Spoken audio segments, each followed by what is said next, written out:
ಈಗ ಭಾರತೀಯ ಚಿತ್ರರಂಗದಲ್ಲಿ ಒಂದು ಟ್ರೆಂಡ್ ಶುರುವಾಗಿದೆ.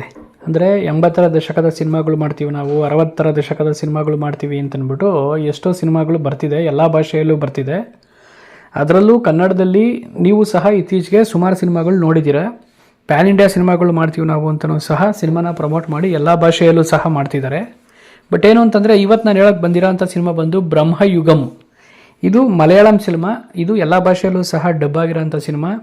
ಇದು ಬಂದು ಹಳೆ ಕಾಲದ ಸಿನಿಮಾ ಅನ್ನೋ ಥರ, ಅಂದರೆ 1960ರಲ್ಲಿ ನಡೆದಿರೋಂಥ ಒಂದು ಸ್ಟೋರಿ ಅನ್ನೋ ಥರ ಮಾಡಿರೋಂಥ ಸಿನಿಮಾ. ಮತ್ತು ಸಿನಿಮಾದಲ್ಲಿ ವಿಶೇಷತೆ ಏನು ಅಂತಂದರೆ ಸಿನಿಮಾ ಪೂರ್ತಿ ವೈಟ್ ಆ್ಯಂಡ್ ಬ್ಲ್ಯಾಕಲ್ಲಿ ಶೂಟಿಂಗ್ ಮಾಡಿರೋಂಥದ್ದು. ಇತ್ತೀಚೆಗೆ ನಾವು ಕಲರ್ ಸಿನಿಮಾಗಳು ನೋಡಿ ಬ್ರಹ್ಮಯುಗಂ ನೋಡಿದವಾಗ 100% ಒಂದು ಅನಿಸುತ್ತೆ ನಮಗೆ, ಬ್ರಹ್ಮಯುಗಂ ಒಂದು ವಿಶೇಷತೆ ಇದೆ ಅಂತ. ಇದು ಬಂದು ಸುಮಾರೊಂದು 60 ದಶಕದಲ್ಲಿ ನಡೆಯೋಂಥ ಒಂದು ಕತೆ. ಒಂದು ಯಾವುದೋ ಒಂದು ಹಳೆಯದೊಂದು ಕಾಡು, ತುಂಬ ದೊಡ್ಡ ಕಾಡು. ಆ ಕಾಡಲ್ಲಿ ಒಂದು ಹಳೆಯದೊಂದು ಮಹಲ್ ಇರುತ್ತೆ. ಆ ಮಹಲಲ್ಲಿ ಒಬ್ಬ ವಯಸ್ಸಾದಂತಹ ವ್ಯಕ್ತಿ ವಾಸ ಮಾಡ್ಕೊಂಡಿರ್ತಾರೆ.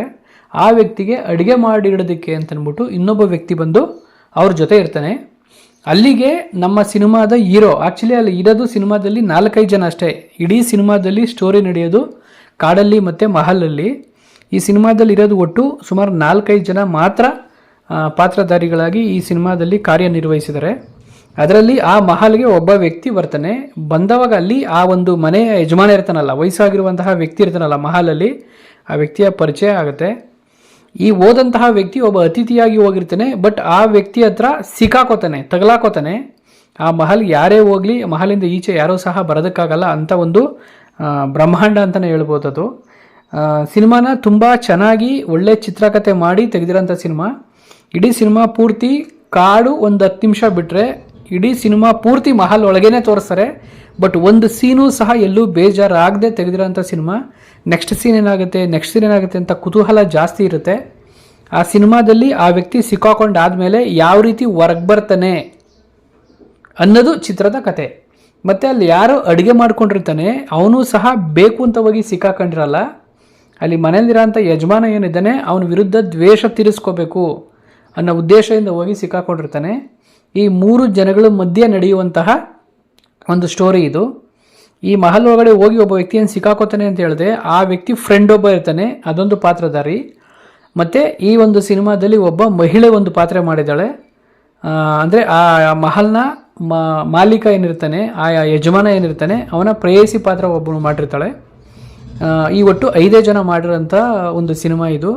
ಈ ಮಹಲಲ್ಲಿರುವಂತಹ ಈ ಒಂದು ತಾತ, ಅಂದರೆ ವಯಸ್ಸಾದಂಥ ವ್ಯಕ್ತಿ ಏನಿರ್ತಾರೆ, ಇವರು ಬಂದು ಮಂತ್ರಶಕ್ತಿ ಇದೆಲ್ಲನೂ ಸಹ ಕಲ್ತಿರೋದ್ರಿಂದ ಅಲ್ಲಿಗೆ ಮಹಲ್ಗೆ ಹೋದಂಥ ವ್ಯಕ್ತಿಗಳನ್ನ ಯಾವ ಥರ ಆಕರ್ಷಣೆ ಮಾಡ್ತಾರೆ ಮತ್ತು ಯಾವ ಥರ ಬಂಧಿಸ್ಕೋತಾರೆ, ಅದರಿಂದ ಅವ್ರಿಗೆ ಉಪಯೋಗ ಏನು, ಮತ್ತು ಸಿಕ್ಕಾಕೊಂಡಂಥ ವ್ಯಕ್ತಿಗಳು ಬಿಡಿಸ್ಕೊಂಡು ಹೊರಗಡೆ ಬರೋದಕ್ಕೆ ಏನೆಲ್ಲ ಪ್ರಯತ್ನ ಪಡ್ತಾರೆ, ಬಂದಂಥ ವ್ಯಕ್ತಿಗಳು ಮತ್ತೆ ಏನಾಗ್ತಾರೆ ಅನ್ನೋದನ್ನೇ ಒಂದು ಸಿನಿಮಾ ಅಂತ ಮಾಡಿ ಬ್ರಹ್ಮಯುಗಂ ಅಂತ ಮಾಡಿದ್ದಾರೆ. ಇದು ಪೂರ್ವ ಕಾಲದಲ್ಲಿ ನಡೆಯುವಂಥ ಸ್ಟೋರಿ. ಬಟ್ ತುಂಬ ಚೆನ್ನಾಗಿದೆ, ಎಲ್ಲೂ ಸಹ ಬೋರ್ ಆಗಲ್ಲ.